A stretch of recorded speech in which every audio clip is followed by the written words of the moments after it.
How y'all doing? It's Damani Sease. Checking out my boy David Duane, my brother. Thank you for having me.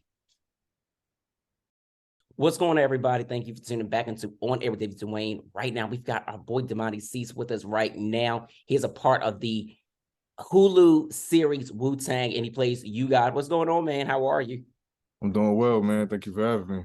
Absolutely. Thank you for being available because, listen, you are killing it. This is your first acting role. So, first of all, congratulations. This is Thank you. Thank this is you. major.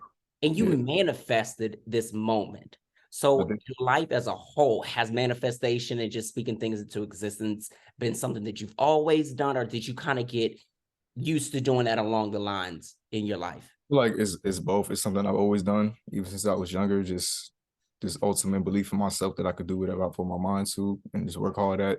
And like you said, like yes, I manifested this role. And as I got older and like more mature and stuff, I just through life experience just learned more and became a little bit more spiritual.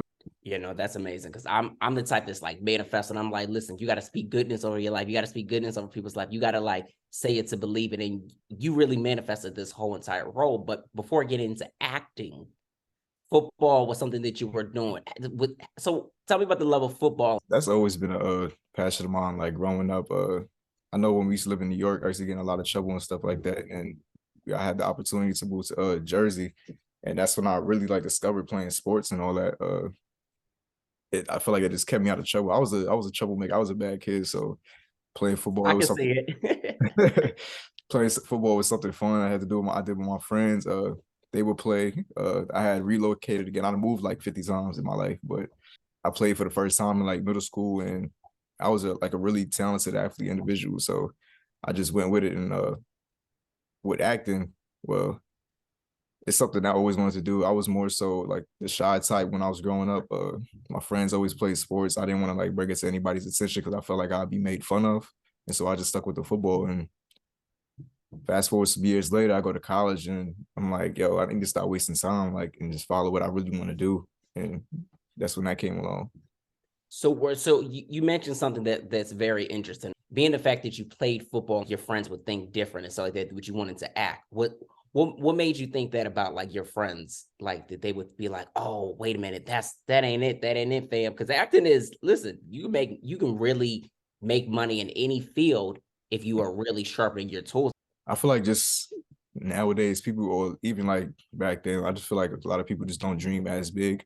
Maybe I had an issue myself. I thought that people would like think how I would think, like wanted to have set these goals for themselves in their future, but I guess not. But I just felt, I guess maybe it was like an embarrassment or something like that. I feel like if I was to say something, like they would laugh at me. Like, back in school, you had those school plays and even like high school, middle school, like I sit next to my friends, they'd be laughing at that person up there on the stage or whatever. But I was always that kid, like so focused and interested in that and always wanted to like take part of that. But having the friends that I had, I felt like they would have made fun of me. And so I guess I had enough confidence back then as I do now. So that's Yeah. probably what that was. So what gave you that confidence from then to now?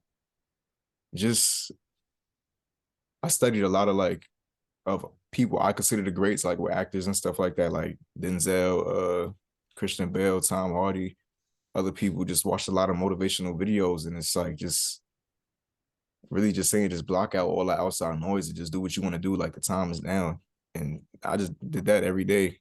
And every day, God blessed me with amazing parents. They supported me in following that dream with acting, so I thank them for that. And I feel like I was really destined for it, to be honest.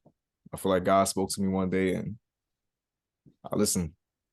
Yeah, he definitely spoke to you and he blessed you with great parents, and having parents that have supported you just in throughout your life and just through your dreams. How's that made you feel? Because sometimes when you are doing one thing, especially when it comes to sports, parents like to push, okay, you're doing sports, stick to that. Don't go over here wanting to do something else. How important, like, how amazing was that for you to have those supporting parents when some people don't have that when they do sports?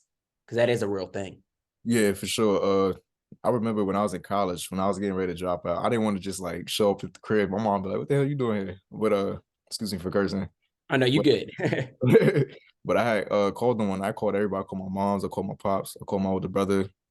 The fact that he went to college, so he might have more experience than me and gave me a better answer, whatever. But I was like, I think I really want to drop out and pursue this acting dream. I think I really have a passion for it, and I think I could really do it.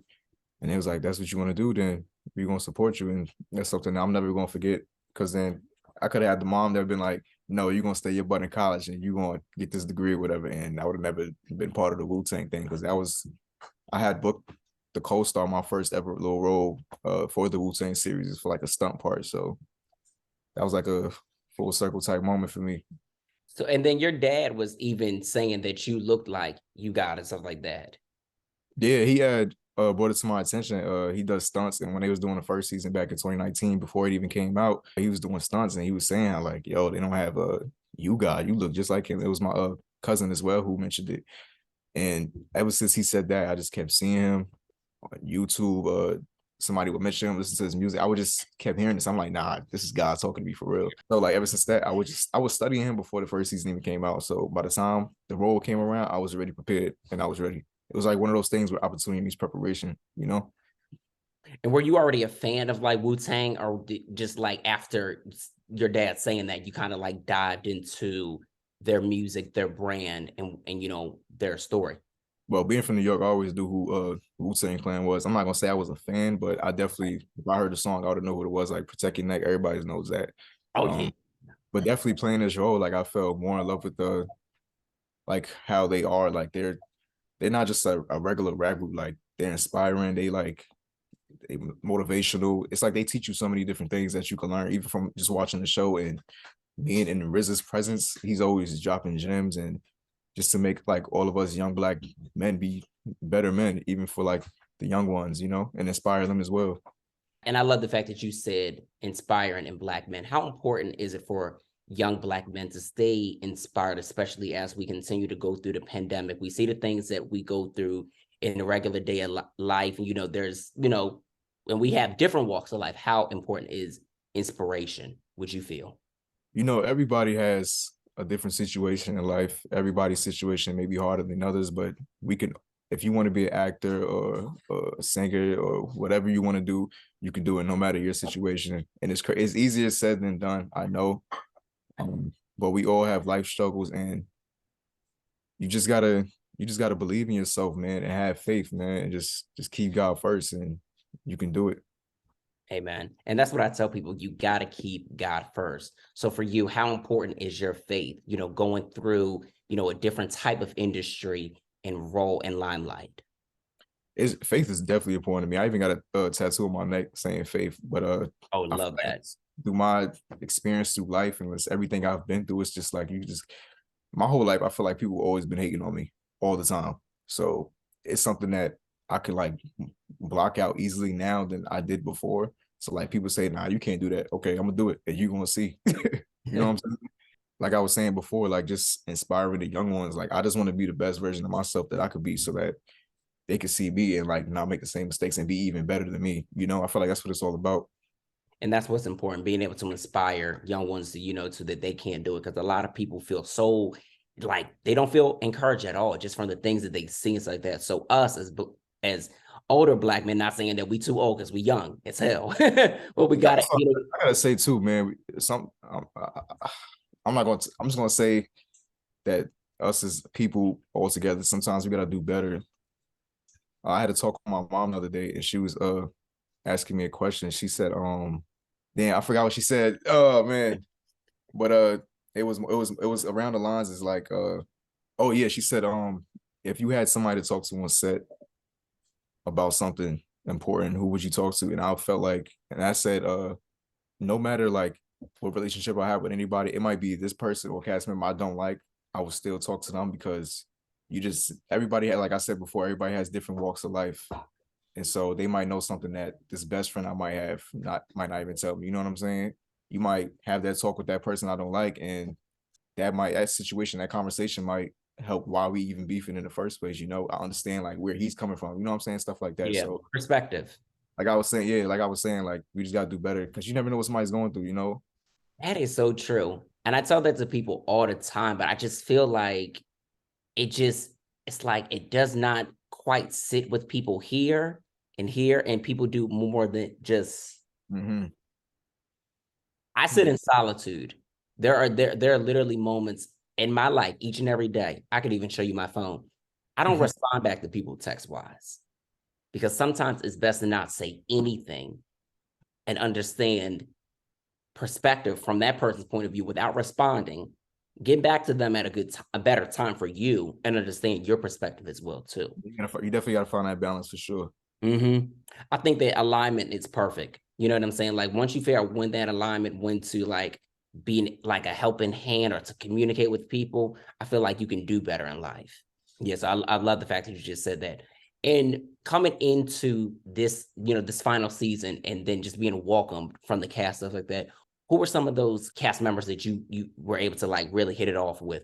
Really, everybody. I feel like we all like a brotherhood, even sisterhood or whatever.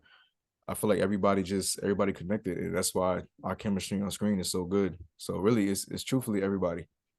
And you mentioned brotherhood and sisterhood, finding your tribe as you continue to grow as a man and then grow into an actor and stuff like that. How important is that for you? Like I said, I just want to be the best version of myself that I could possibly be. I just feel like that's my goal. I don't set too many plans for myself. I may sometime a human being, but I just want to work hard and just do what I love and just leave it to God. And whatever He got planned for me is just gonna be. Absolutely. Well, Damani, thank you so much for chatting with us today. We definitely appreciate it. We wanted to get a chance to get to know you more and stuff like that, and our people so they can dive in and follow you, stuff like that, because you got big things coming. I believe it. Yeah, for sure. Speaking that over your life. Absolutely. So what upcoming projects do you have, or what are some things that we can look forward to? I have a film coming out later this year called Chaw, starring like Biz Markie, Big Daddy Kane, Bernadette Stannis. She's Thelma from Good Times. There's a lot of people in it that's supposed to come out. Congrats. Award-winning film. And I just finished this other show for Amazon. I can't say too much about, but yeah. Oh, so you're just out here killing it. God is doing the amazing works with you. That is incredible. Yo, seriously, congratulations. And we'd like to end all of our conversations with our friends by asking this question. Aside from being a son, an actor, a man of God, a friend, a brother, what exemplifies you? I don't know, man. I don't know. I don't know, man. Just being me. Just being me. That's good because being you is what enlightens everything else to become the things to be what it is, to have that manifestation. So guess what? Being you is a good thing. Yeah. So definitely appreciate this conversation. Let everybody know where they can follow you as far as social media is concerned, just in case they don't follow you. Well, Instagram, Damani Sease. You can follow me, DAMANI at DSEASE. And that's the only social media I have right now. I don't really like social media like that. But doing this, everybody like, you got to do this. You got to make social media. So I got one. No, I feel you. Just make it. Just do 1, 2, 3, 4 posts. I'm hit you with a follow on Instagram. All right. Definitely.